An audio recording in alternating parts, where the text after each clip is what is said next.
basically not what the manual says, which should be the title of the show. Welcome back to Garage Money Pit and another 911 video. This one's going to be pretty short and shows me something that you don't see me do very often, namely detailing the car.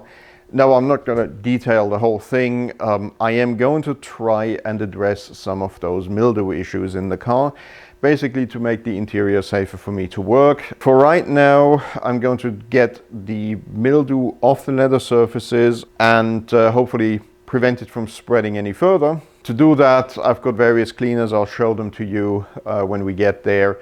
See how effective they are, because some of the parts I need to reuse.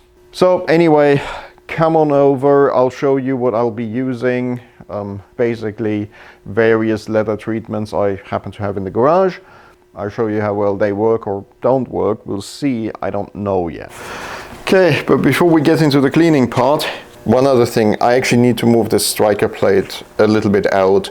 I don't know why exactly, but the door lock is actually hitting the striker plate here. This door is never closed particularly well. So as you see, these are actually 12 point, right? So none of the tools I have actually fit in there. Buy ones, cry ones, Maxim, Struck. I got this expensive box of German triple square sockets. So let's quickly take those out. This one kind of looks like the right size. Well, it wasn't the right size. Yay, this one is. So what you need for that, in case you run into the same issue, is this particular hard set part, 990-8. Anyway, back to the cleaning. We'll start here and we'll do both of the handles first, and then we'll deal with some of the interior. Actually, before we get cleaning, let me show you what I'm using. This cleaner, the Chemical Brothers leather cleaner, is supposed to actually remove mildew. So I'm going to use that especially on the heavily affected areas. I also have the remains of this Leatheric leather cleaner that I've used on other German leather with good results. So the leather is gonna probably get a mix of those two. Starting with this one, I don't have a lot of this cleaner, so I've got to use it a bit sparingly.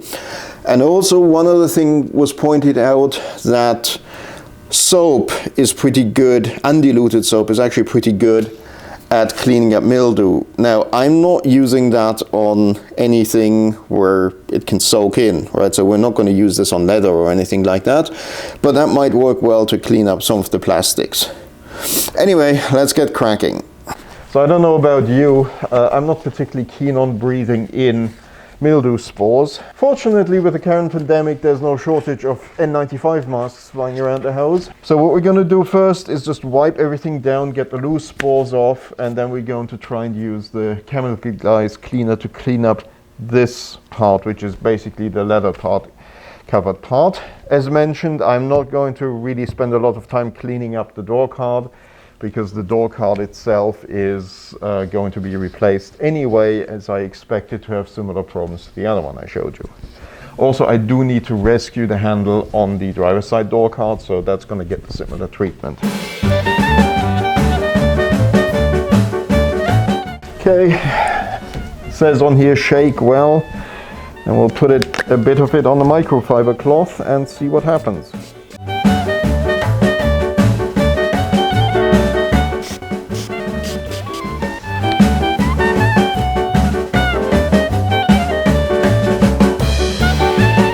I don't know if you can see that from there. I've got some of it off, but it's not kind of coming off as well as I had hoped it would. Okay, so the Chemical Guys stuff did something. It is better, no doubt about that.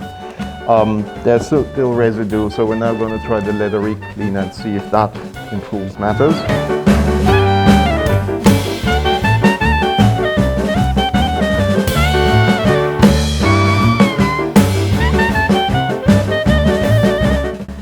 This is not going to be perfect, but it's already looking a whole lot better and cleaner. So I'd say this combo of both the Leatheric cleaner and the Chemical Guys stuff is kind of working. Okay, let's leave that for now. Now that we've cleaned up the passenger side door card, this is the driver's side door card, which is already out of the car. You can see the handle is in much worse shape, it's much dirtier. As mentioned, I am going to replace the door card, but I would like to save the handle. I don't know if they're still available, and I don't want to know how much they cost if they are. So gonna use the same procedure on this handle than I did on the passenger side handle. Okay, that actually cleaned up very nicely. I'm surprised. I was expecting this to be much worse, but we're in good shape here, so that's a good thing. Okay, I'm going to start with the steering wheel. This only has very, very mild traces on it.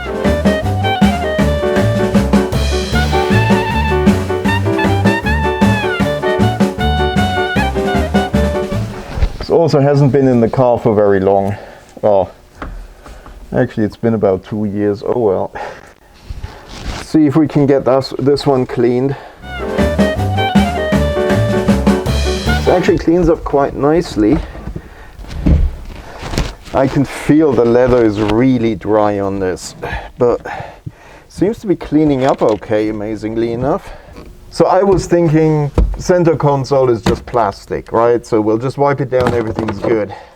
Didn't realize that this is actually leather covered. So it's plastic in here, but leather covered out there, hence the mildew.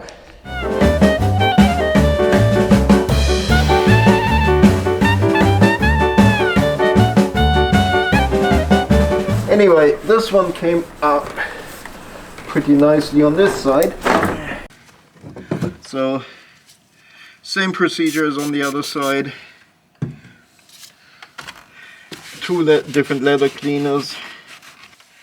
Okay, I have to say, this cleaned up nicely so far. For this I can really only do a before and after. So these are the rear seats. And you can see the leather is like super dried out. There is a little bit of mildew on the backs, not so bad on these two actual cushions. Now we'll see if we can get those cleaned up, but there is a good chance that I have to get these reupholstered because they're not supposed to be banana shaped, in case you're wondering. Okay, this is stage one.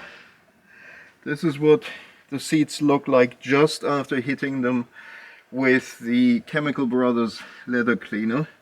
So they already look an awful lot better. Okay, this is where things got a bit ugly because this is the driver's side seat. I've already cleaned up the passenger side seat that's actually safely stored in the house. This one, as you can see, it's got mildew all over it again, and it's also pretty torn up. So this will have to be reupholstered. But either way, I'm going to try and clean this up, because ideally, if we can get away with just upholstering the seat base and leave this one original, I would be pretty happy. But hey, if we end up looking like this and redo the whole seat, we redo the whole seat. Part of the issue with redoing the seating area is this is supposed to be a heated seat, and I don't think that heater is still working, but we'll find out sooner or later.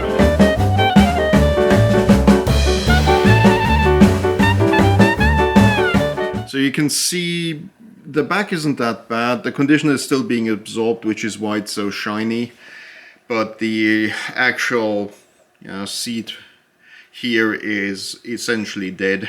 If you look at this area here, you can see the stitching. That's supposed to be straight, not bent. So the leather here actually has shrunk, kind of like we've seen in the back of the car. Okay, so I had mentioned that I think I know why there's water ingress in the cabin. So this membrane in here that's supposed to keep the water from entering the cabin it feels really old and dry, and it's got a really long crack down here. So if water comes in via the window here and it doesn't drain quickly enough, it's a good chance it gets into the car here.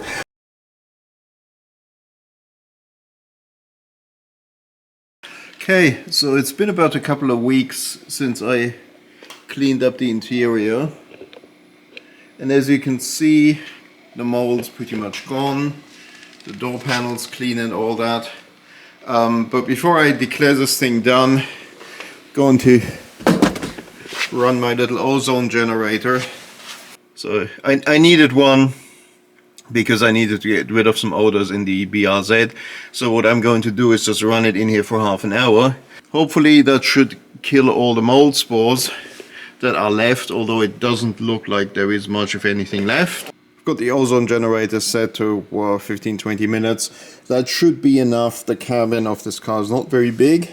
You want to keep the windows mostly closed because you don't want to breathe this stuff. So I've got enough of a gap to get some air circulation in there so it doesn't oxidize all of the air that's in here and then tries to reoxidize. And yeah, so what I'm going to do right now is plug this thing in, let it run for 20 minutes, take it out again, call it a day. Okay, it's plugged in now. Oh, you can see the light on it being on. As usual, this door doesn't want to close very well. So let's keep it running, doing its thing. Thank you for watching this video. Appreciate some feedback, appreciate a like, appreciate a subscribe, and there'll be more soon. Thank you very much.